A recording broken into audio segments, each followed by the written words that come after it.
आज आपण पाहणार आहोत इटालियन व्हेज लजानिया। या रेसिपीमध्ये माझ्यासोबत आहे अगारोचा हा OTG। सगळ्यात अगोदर तर आपण हा ओव्हन प्रीहीटला लावून घेत आहोत। 10 मिनिटांसाठी 200 टेम्परेचर ठेवलेला आहे आणि खालचे आणि वरचे दोन्ही रॉड चालू ठेवलेले आहेत। इथे तुम्ही बघू शकता अप्रतिम अशा पद्धतीची ही रेसिपी होणार आहे, कारण की याच्यासाठी लागणारं स्टफिंग, त्याचबरोबर व्हाईट सॉस असेल, रेड सॉस आणि शीट, हे सगळं आपण घरी तयार केलेलं आहे आणि तेही अगदी साध्या सोप्या भाषेत तुम्हाला समजावून सांगण्याचा प्रयत्न केलेला आहे। आणि महत्त्वाची गोष्ट म्हणजे यासाठी तुम्हाला अगदी कमीत कमी साहित्य बाहेरून विकत आणावं लागेल।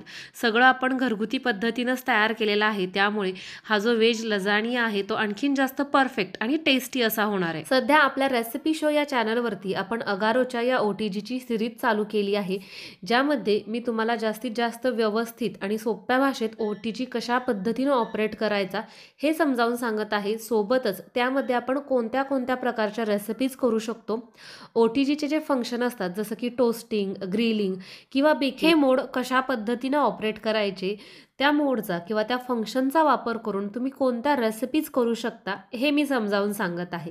इथे बघा, बघता बघता आपला हा जो व्हेज लजानिया आहे तो बेकिंगसाठी तयार झालेला आहे आणि आपण या OTGमध्ये हा ठेवून घेऊयात।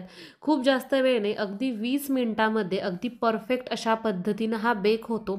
वरचं जे चीज आहे, आतमध्ये शेवटपर्यंत टाकलेलं जे चीज आहे ते छान अशा पद्धतीनं मेल्ट होतं आणि खरं सांगू का, हा व्हेज लजानिया खाण्यासाठी अगदी अप्रतिम अशा पद्धतीचा लागतो। तुम्ही एकदा तरी नक्की ट्राय करावा। ही रेसिपी डिटेलमध्ये पाहण्यासाठी आपल्या रेसिपी शो या चॅनलला व्हिजिट करा, तिथे तुम्हाला डिटेलमध्ये पाहायला मिळेल। आजची रेसिपी परफेक्ट होण्यामागे सगळ्यात महत्त्वाचा रोल होता तो म्हणजे अगारोच्या या OTGचा। जर तुम्हाला हवं असेल तर डिस्क्रिप्शन बॉक्समध्ये लिंक देत आहे, तुम्ही नक्की चेक करू शकता। अगदी रिझनेबल प्राइस मध्ये तुम्हाला चांगल्या पद्धतीचा OTG मिळेल।